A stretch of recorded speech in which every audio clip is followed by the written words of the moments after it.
Guys, ini RUU Perampasan Aset benar-benar sangat-sangat alot sekali teman-teman ya. Hingga kini ini janjinya para anggota dewan kita akan meresmikan RUU Perampasan Aset itu besok teman-teman. Tapi belum ada informasi akan ada rapat paripurna. Nah, isu punya usul teman-teman ya.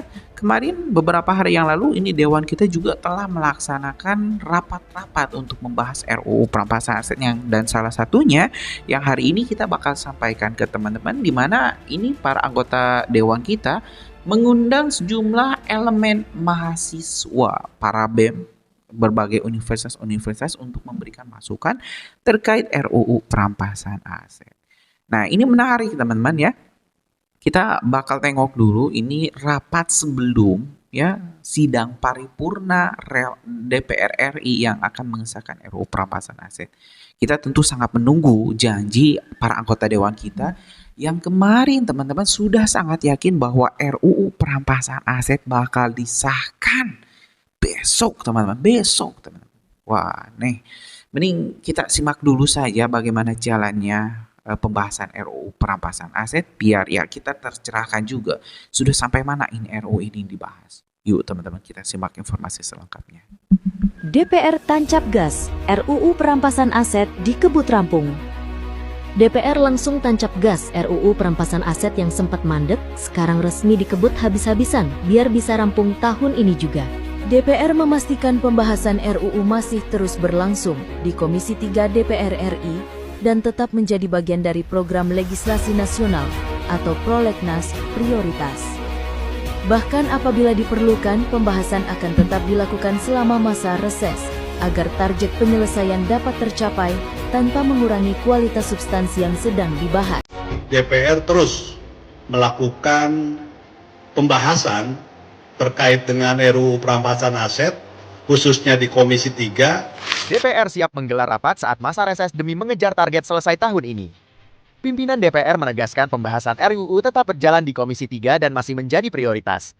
Sejumlah substansi penting juga terus dimatangkan, termasuk mekanisme pengelolaan aset hasil tindak pidana agar efektif sekaligus tetap memberikan kepastian hukum. Artinya fokus DPR saat ini bukan sekedar mempercepat pembahasan, tetapi memastikan regulasi yang lahir benar-benar kuat untuk mendukung pemberantasan korupsi dan pemulihan aset negara. Langkah besar diambil parlemen.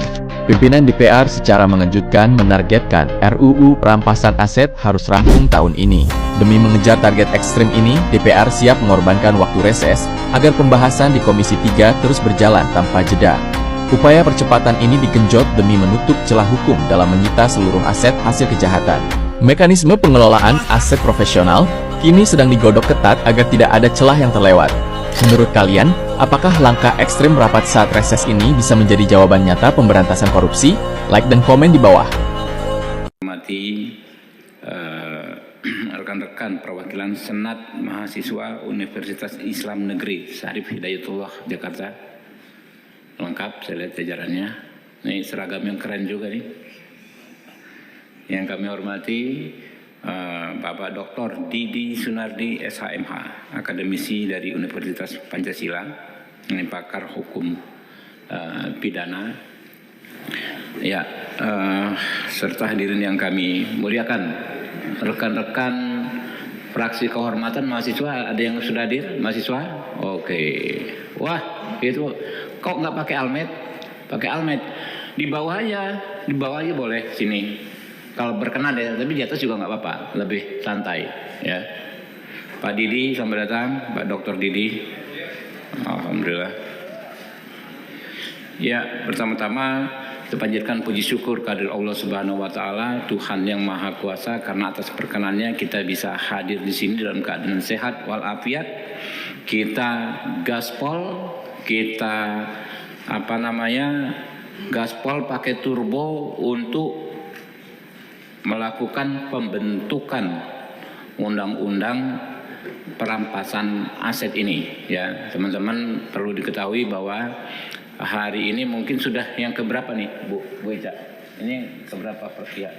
23? Ke-23 ya, dan ke-24 elemen masyarakat yang menyampaikan pandangannya, aspirasinya terkait perampasan aset ini, dan masih akan terus kita gas lagi Ini di sisa masa sidang ini ya masih ada sekitar 8 institusi dan tokoh lagi yang akan menyampaikan aspirasinya, pendapatnya, pandangannya. Juga ada nanti siang pun ya ada dari Peradi ya, 2 organisasi Peradi menyampaikan pendapatnya terkait pembentukan undang-undang perampasan aset ini. Jadi nggak benar kalau ada hoax di media massa, ada meme-nya juga, tapi kebanyakan dari akun anonim mengatakan DPR menolak pengesahan RUU perampasan aset. Faktanya ini udah 3 masa sidang ini kita terus gaspol RDPU ya, terus membahas ya pembentukan undang-undang perampasan aset ini ya. Jadi teman-teman kalau di undang-undang lain saja ya yang merupakan undang-undang perubahan seperti KUHP, undang-undang Polri ya, yang tidak terlalu banyak pasal yang dibahas, kita cukup lama melakukan RDPU, apalagi di undang-undang yang memang sejak awal akan kita bentuk ini ya. Jadi perampasan aset ini kan sesuatu yang baru yang sama sekali belum ada aturan undang-undangnya sebelumnya. Jadi kita akan membentuk undang-undang yang baru. Karena itu kami juga terus menerima masukan masyarakat ya. Hari ini sudah ada Pak Dr. Didi Sunardi dan Senat Mahasiswa UIN. Siang nanti ada dari Peradi. Intinya kita akan gaspol terus ya pembentukan undang-undang perampasan aset ini. Jadi saya tekankan lagi, tidak benar hoax bahwa DPR menolak ya. Yang ada malah kita sebaliknya, kita gaspol pakai turbo ya untuk membentuk undang-undang ini. Ya, jadi teman-teman ini nanti pertama Pak Dr. Didi Sunardi ya sampaikan, lalu teman-teman Senat Mahasiswa UIN. Kami persilakan. Dipakai itu ya Pak Dr. Didi ya. Mikrofonnya dipencet.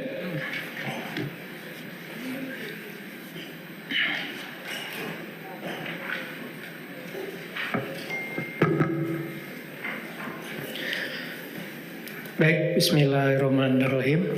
Assalamualaikum, salam budaya, salam kebajikan, salam Pancasila. Terima kasih kepada Bapak Dewan yang terhormat, yang mulia, Ketua Bapak Dr. Haji Habibur Rahman, dan para Dewan yang terhormat, berikut para audiens, termasuk kawan-kawan dari mahasiswa. Saya perkenalkan, nama saya Didi Sunardi dari Universitas Pancasila. Saya akan sedikit memberikan pemaparan.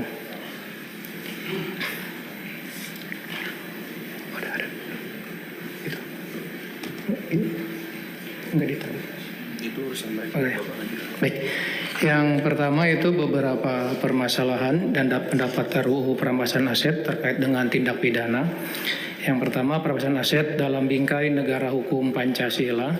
Asas tujuan pembinaan bergantung pada politik hukum pidana yang dianut, apakah tujuannya pembalasan, represif, atau pemulihan.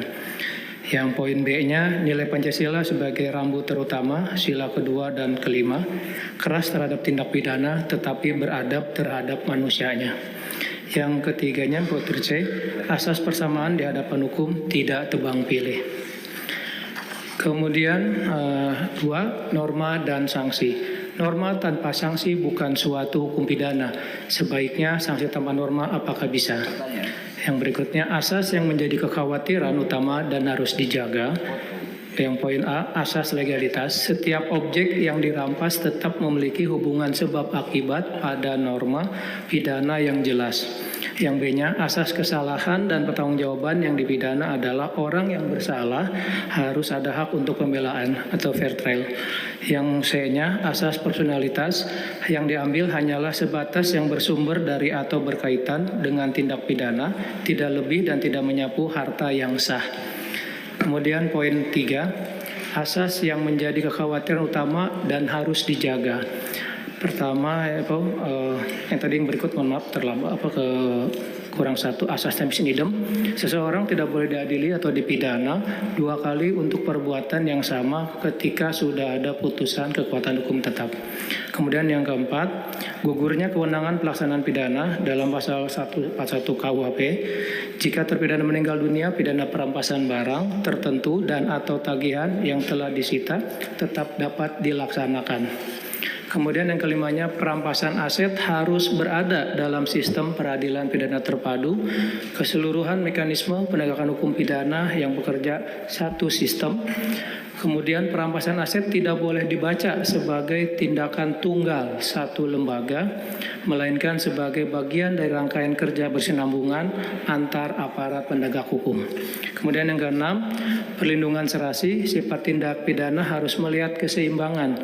1. Kepentingan individu, 2. Kepentingan masyarakat, 3. Kepentingan negara, 4. Kepentingan korban.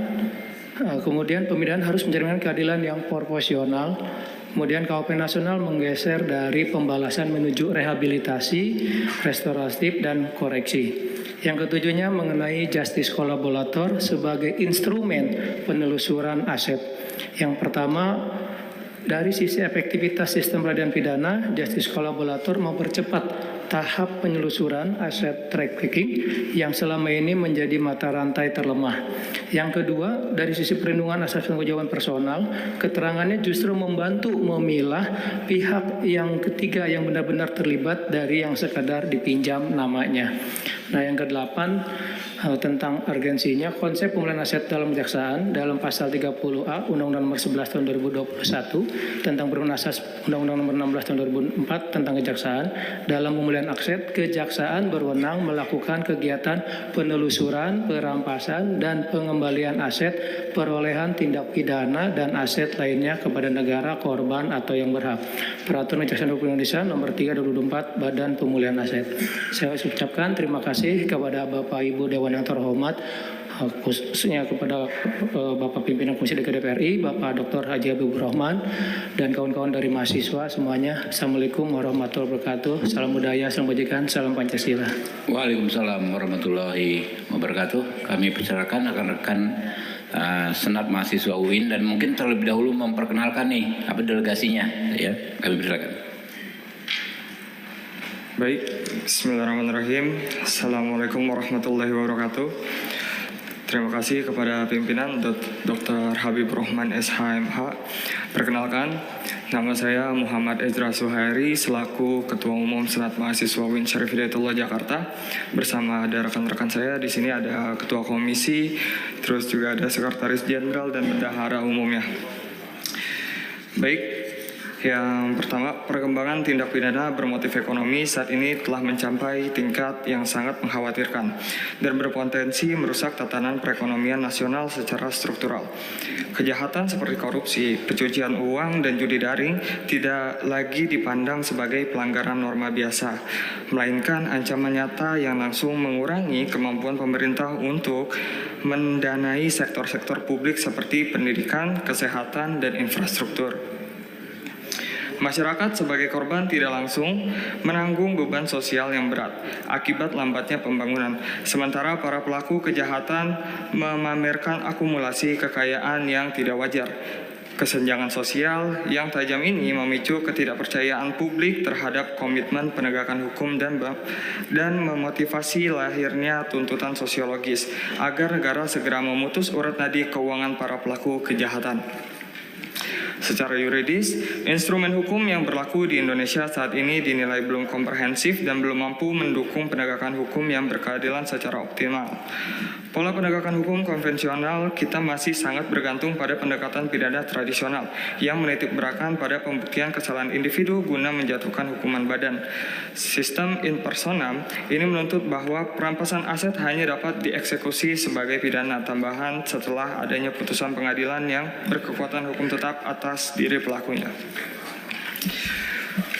Lanjut, pembentukan rancangan undang-undang tentang perampasan aset terkait dengan tindak pidana dirancang untuk mengadopsi konsep non-conviction based asset forfeiture atau perampasan aset tanpa didasarkan pada penghukuman pelakunya. Secara yuridis, konsep ini memindahkan fokus peradilan dari subjek hukum ke objek hukum atau yang dikenal dengan tindakan in rem.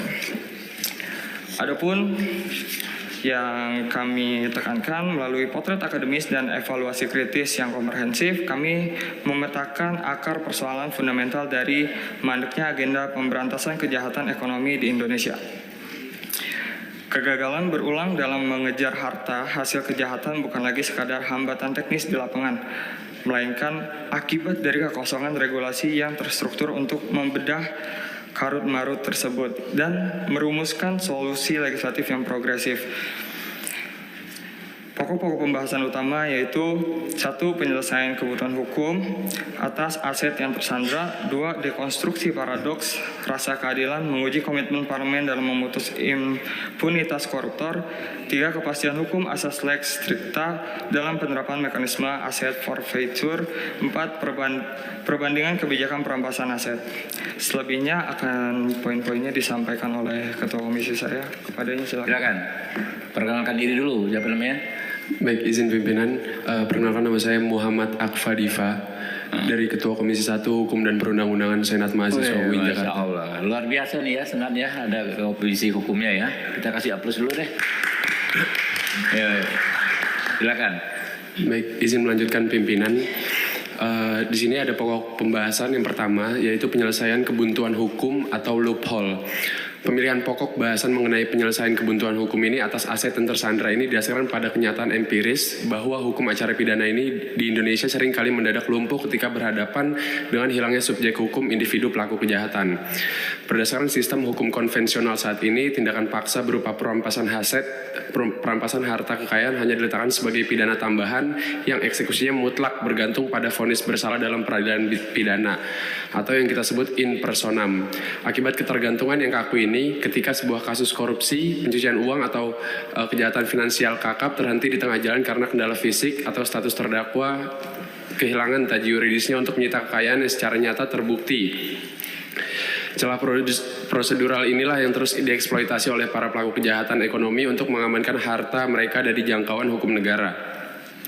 Kami menemukan yang pertama itu dilema kehancuran gugatan pidana akibat faktor subjektif pelaku. Sistem hukum konvensional Indonesia menganut asas actio personalis moritur cum persona atau tuntutan hukum pidana gugur dengan matinya pelaku. Ketika tersangka atau terdakwa meninggal dunia, melarikan diri ke luar negeri, mengalami sakit permanen, atau berada di bawah status in absentia, mesin peradilan pidana kita otomatis berhenti beroperasi karena hilangnya subjek hukum secara otomatis menggugurkan hak negara untuk menyita objek kejahatannya. Hukum kita dipaksa menyerah secara prosedural untuk kematian atau pelarian pelaku. Yang kedua dari temuan kita yaitu ada impunitas harta kekayaan dan fenomena intergenerational wealth laundering. Dampak dari kebuntuan prosedural tersebut melahirkan ketidakadilan sosiologis yang sangat mencederai rasa keadilan publik. Aset-aset hasil kejahatan yang nilainya bernilai miliaran hingga triliunan, baik dalam bentuk tanah, saham, korporasi maupun aset tersandra dalam ketidakpastian. Yang ketiga terdapat anomali putusan lepas atau on slack. Pasal 7 ayat 1 huruf B draft RUU perampasan aset ini secara jeli menangkap anomali dalam praktik peradilan di mana seorang terdakwa diputus lepas karena perbuatannya dinilai merupakan tindak pidana melainkan ranah administrasi atau perdata. Dalam sistem existing, jika putusan lepas dijatuhkan, semua aset sitaan wajib dikembalikan kepada terdakwa. Padahal secara material, aset tersebut didapatkan melalui manipulasi atau cara-cara melanggar prinsip kebenaran hukum. Ini adalah penyelamatan harta yang dilegalkan oleh ketidakmampuan hukum acara pidana saat ini. Terus kami memiliki rekomendasi. Yang pertama itu penguncian mutlak klausul pasal 7 tanpa kompromi politik. Kami mendorong pimpinan Komisi 3 DPR RI dan pemerintah untuk menjaga integritas pasal 7 ayat 1 dari segala bentuk reduksi substansi. Pasal ini harus dipertahankan sebagai benteng yuridis utama. Pasal ini harus disahkan sebagai regulasi payung yang memberikan wewenang penuh dan seketika kepada jaksa pengacara negara untuk mengajukan gugatan in rem langsung terhadap benda aset ke pengadilan negeri tanpa perlu menunggu atau dipengaruhi oleh nasib. Terus rekomendasi yang kami tawarkan kedua, penerapan asas commodum ex injuria sua non habere debet secara agresif. Pemerintah harus segera memberlakukan undang-undang ini guna mengaktualisasikan asas hukum universal bahwa tidak ada seorang seorang pun yang boleh diuntungkan oleh kejahatan yang dilakukannya. Terus masuk kepada pokok bahasan kita yang kedua, yaitu dekonstruksi paradoks rasa keadilan, menguji komitmen parlemen dalam memutus impunitas koruptor. Seperti yang kita tahu, banyak beredar bahwasanya anggota Komisi 3 DPR RI mengkritisi secara mendalam kami mengkritisi pernyataan anggota Komisi 3 DPR RI yang menyatakan bahwa pembahasan RUU perampasan aset ini tidak boleh dilakukan terburu-buru demi mengutamakan rasa keadilan bagi masyarakat. Pernyataan tersebut mengandung paradoks, pimpinan.